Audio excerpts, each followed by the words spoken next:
Today, we're doing something a little different. We're not just going to look at history, we're going to step right inside of it. We're about to explore a tiny fragment of a life, a really personal story that was pulled right from the pages of an old Danish book. Okay, so picture this. Our story starts here at Trøndelag Castle. We're in the early 1800s, and Denmark is stuck right in the middle of the Napoleonic Wars. You can just feel the tension in the air.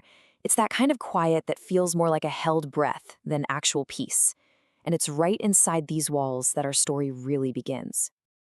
And just like that, we meet our main character, a young naval officer, a guy named Willemoes, just asks him for his name. And with that one simple answer, Frederik, this whole personal story starts to unfold while an entire kingdom is teetering on the edge of collapse. So let's begin where our source material does, with a quiet conversation, just a small moment of human connection, while the world outside is gearing up for war. So here they are. You've got Frederik, he's our narrator, and Willemoes, this really charismatic young lieutenant. They're just sitting at a table, getting a brief moment away from all the duties of war. Willemoes seems to almost admire the conflict from a distance, philosophically, while Frederik is just quietly taking it all in. It's like a snapshot of two lives crossing paths, right before history rips everything apart. Willemoes' words here are so poetic, almost profound, right? What he's telling Frederik is that their lives, their whole existence, it's all part of something way bigger, something really significant. Like it or not, they're characters on a giant historical stage.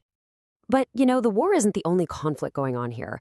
The story is about to pivot from the grand national stage to something deeply, deeply personal. And this is where you really get to the emotional heart of the story. Frederik is always watching, and what he sees is this incredible connection between Willemoes and a woman named Laura. He calls it a dreamlike lightness, like they have their own private world that he's completely on the outside of. So this isn't just a story about war.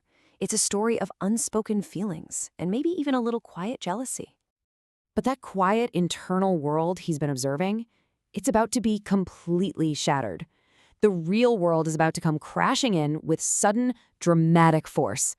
The news that arrives is, it's a bombshell. The chapter title in the original text says it all very starkly. Kongens død, the king's death. King Christian VII is dead. Now, you have to understand, for Denmark, this is an absolute catastrophe. They're in the middle of a war, and the one symbol of their national unity is just gone.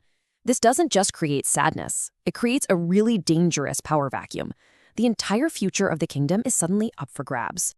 So while the whole country is reeling from losing its king, the war, of course, doesn't stop for a second. And this is where the personal and the political tragedies are about to collide in the most brutal way. The next chapter title basically foreshadows it all. Helten's død, the hero's death. The scene shifts to the sea. And forget any ideas of a clean, glorious battle. This is just pure chaos, a whirlwind of smoke, noise, and confusion. This is the kind of place where fates are decided in a matter of moments. And right in the middle of all this madness, a critical order is given. The Danish ship, the Prince Christian Frederik, is commanded to take on a British vessel. This is it. This is the moment of truth. And guess who's right in the thick of it? Yeah.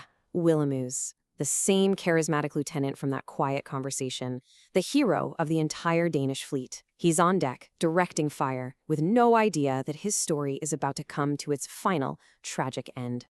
The result is just devastating. A cannonball strikes Willemoes. The man who spoke of living on a great wing is gone. When that news finally gets back to Frederik, the loss is both a national tragedy and an intensely personal blow. So let's just recap. The king is dead. The nation's hero is dead. What on earth happens now? Well, the final act of our story turns to the political fallout and the desperate struggle for Denmark's future. Two powerful men emerge from all this chaos. On one side, you have Denmark's own Crown Prince Frederik, the heir, who's just trying to hold his nation together. And on the other side, you've got this formidable Swedish marshal, Bernadette, who sees all this chaos as his big chance to maybe seize the throne for Sweden. The fate of the nation is now caught between these two men. And this is where we find the kingdom. It's wounded, it's basically leaderless, and it's completely vulnerable. The really interesting thing here is how one person's story, Frederik's story, can become the story of an entire nation. His personal grief perfectly reflects Denmark's own identity crisis, as the country is just left adrift with powerful enemies circling. And that brings us right back to where we started, Tranekær Castle. It's still standing, of course, a silent witness to all the chaos. But the image feels different now, doesn't it? It's not just a backdrop anymore. It's a symbol of a nation whose very foundations have been shaken. What it's protecting and who will protect it, well, that's now a completely open question. And this brings us back to him, the man we met with just a single word. He's watched love from afar, he's heard words of wisdom, and he's witnessed unimaginable tragedy. He has seen his nation's hero and his king both fall. So in a world that's been completely stripped of all its certainties, what becomes of the quiet observer? What is left for Frederik?